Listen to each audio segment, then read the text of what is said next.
Hey, cheers. Cheers. Good to see you. Good to see you again. Yeah. Should we explain this stupid setup? Okay, so there's this virus going on in the world at the moment.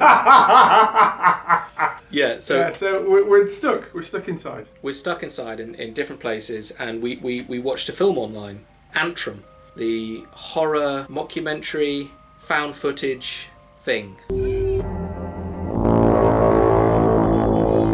The premise is a brilliant one. There is this horror movie from the 70s that was produced and has this reputation for being basically the most dangerous movie ever made, because it's only been screened a select few times, and whoever's seen it has sort of met a grisly end.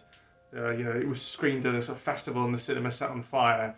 Barely anybody's seen it. Anybody watches it dies. It's like the real life version of The Ring.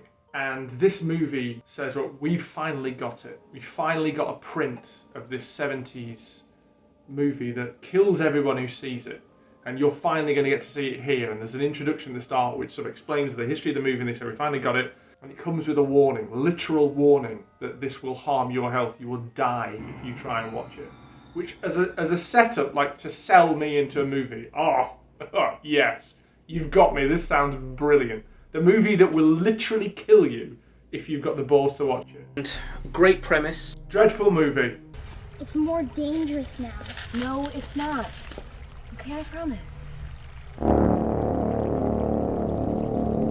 The opening documentary bit, which only lasts about 10 minutes, maybe less, where we are introduced to just a bunch of, maybe film historians, some other people talking about this... Horror aficionados, yeah. Talking about this cursed movie. And very early on, you go, I don't think this is going to be very good. Because the voiceover they've got is doing the worst British accent. She's doing this strange thing that doesn't quite work. Suffered a fatal electrocution the following morning in his kitchen. Still, I have to say that opening sort of 5 minutes, 10 minutes, I was still sort of drawn in. I was quite enjoying it. It was a bit of hokiness, a bit of slight cheapness to it, but it was still working for me at that 10-minute mark. They do shoot themselves a little bit in the foot, where they use footage from the movie as they're talking about in the first 10 minutes. And it should be this thing of like, the editor who's made this has seen it and survived. It should be this thing like, they haven't seen it. There's no clips. You're the first person who's going to watch it and you're going to die. That's already sort of pulling back the curtain on the Wizard of Oz a little bit there at the early stage, I think. It's a mistake to do that. But I have to say, that first 10 minutes, I felt a frisson of excitement, nervous energy. The ending of that sort of intro bit has a great... I actually said to her, this is brilliant.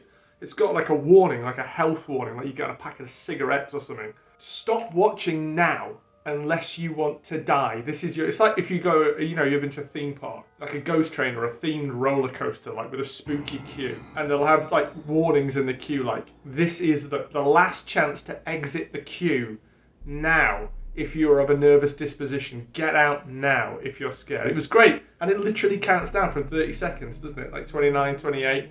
You've got 25 seconds left to get out of the room if you want to live. Brilliant, I loved it. But it's a bit damning, the fact that the highlight of the film is a countdown from 10. Yes. It's a bit like the highlight of 2020 was the countdown to New Year's. Little did we know. Yeah.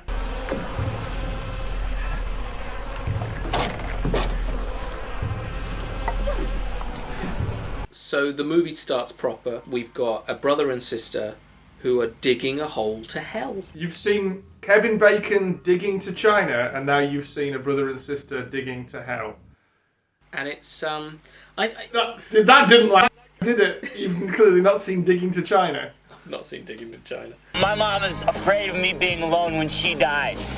I don't want to go to a home. Good double bill, Antrum and Digging to China. You like me now, but you're gonna grow up. I'm not. I know what we're watching later. Yeah. You're supposed to kiss me. I don't want to. I'm not supposed to kiss girls or touch myself. I'll be honest with you. I had been in the pub for about 3 hours before we started talking yesterday, so I was pretty hammered. It's not like we can't even give the movie a fair shake, can we? We're saying No. it's rubbish, but I was about 8 pints deep Well, this is by the the thing. time we started. A film about a scary movie about, this movie will kill you. Even if you're pissed, it should be really fun. It should be this. Yeah. Oh, it was fucking terrifying, or it was really schlocky. What they had gone for, though, was instead of the schlock, was this sort of creepy, as a sort of folky horror, slow build, where the attempt is to build this growing sense of unease, where it's just slightly weird and it gets weirder and weirder and weirder. And I really love that idea.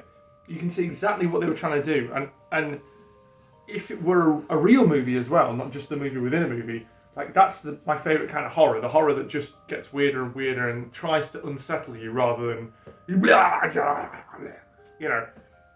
And it was really, really laudable that that's what they were trying to do. It was just the execution. It looked like they'd spent about 50 quid on this thing. They clearly were, battling with a tiny budget. They'd spent tuppence halfpenny on it. And it just all looked a bit rubbish. It looked rubbish. I mean, I will say that the costumes I thought were actually pretty good. The boy and the girl's costumes, very accurate 1979 clothing, and their hairstyles were good. So yeah, it didn't look. It looked like it was of the right sort of time. In the intro, they say the movie was shot on 35mm. It doesn't look like 35mm. It looks like a sort of digital movie that they've tinkered with it in post to try and Grindhouse. Yes, yeah, Planet Terror. Yeah, but done not quite as convincingly. Yes, absolutely. The movie starts to get infiltrated by these insidious elements that creep in. So you get, why don't you explain? All the satanic shit that starts popping up. Well, you constantly have, I don't know what they're called. They're satanic symbols, look like flash. Like pentagrams. Pentagrams will flash up on the screen, very obviously. Which is actually a little annoying, because if it was sudden, you were like, I think I just saw something, but you're very aware of them. I think they're about 2 frames each rather than 1. The problem is, once you get about halfway through, they seem to crop up every sort of other minute. It's kind of constant, and you're just, there's another one. In the opening, they say this only surviving print has been tampered with, and people who've watched it have cut in their own footage, so you get this other movie within a movie within a movie, this other movie intruding on the movie, and it's this sort of black and white snuff footage or something that sort of pops up and again is sort of thing that you think, if that were to appear in a movie, all of a sudden I've just got this snuff footage. I get horrible, absolutely terrifying to see, but again, just sort of the execution, again, just not quite right. And then also, you're noticing more and more, but about 2/3 of the way through, there's a sort of 30-second shot of a man. I guess he's the devil. Oh, and yes. I think it's supposed to be the ultimate kind of moment that really puts you at unease. This is this sort of smirking grin. It's just this guy. It goes on a forever. guy just grinning at you, and he's He basically winks towards the end. I think he does what he's winking. Everything not quite right in execution, and instead of this sense of, this growing sense of dread, what I got was just this sort of crushing sense of disappointment that just got bigger and bigger as we went through it.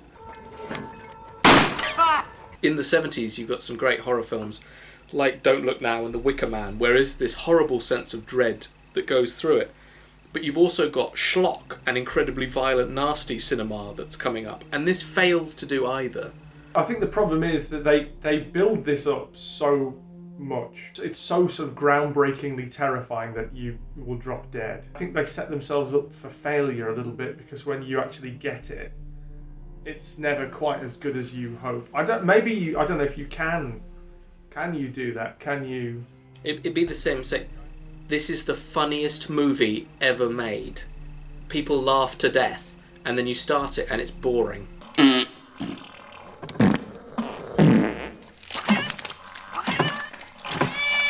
It's kind of like, when you watch The Ring and those little snippets where you actually see the ring, and it's just someone walking around backwards in a field. You know, but then again, that's kind of not the point, is it? You know, the point of The Ring is not for you to sit and watch the tape itself. It's to see the after effects. And the tape was scary in the original Ring. It was actually. I do recall watching that. This is a massive digression. It was on Film 4, I think, on Halloween when I was about 16. And I remember sitting up on my own downstairs in the pitch black and watching it, and it scared the shit out of me. Yeah, it is. Which Antrum did at no point. There's a scene in this where they have a stop motion squirrel, which is I've not, forgotten this. and it's not in keeping with the scariest movie ever made. And you look at it and you go, "Oh, this is something out of a Wes Anderson movie." Well, again, that's the thing, is it's never sort of that weird. It's not like this thing of Eraserhead where you watch it and you go, this is fucking bananas. It's just, it gets weirder and weirder and weirder as the minutes go by. It never really does. It's just a kind of two slightly harassed looking people in a field trying to dig a hole, and then a sort of a clockwork squirrel from the set of Clash of the Titans appears. So yeah, Antrum, great premise, boring. I would say is the biggest problem. It's just not. It doesn't live up to its premise. That is it. Great premise, execution never really quite there. But hey, it gave us an excuse to drink on the internet. I don't want to. I'm not supposed to kiss girls or touch myself.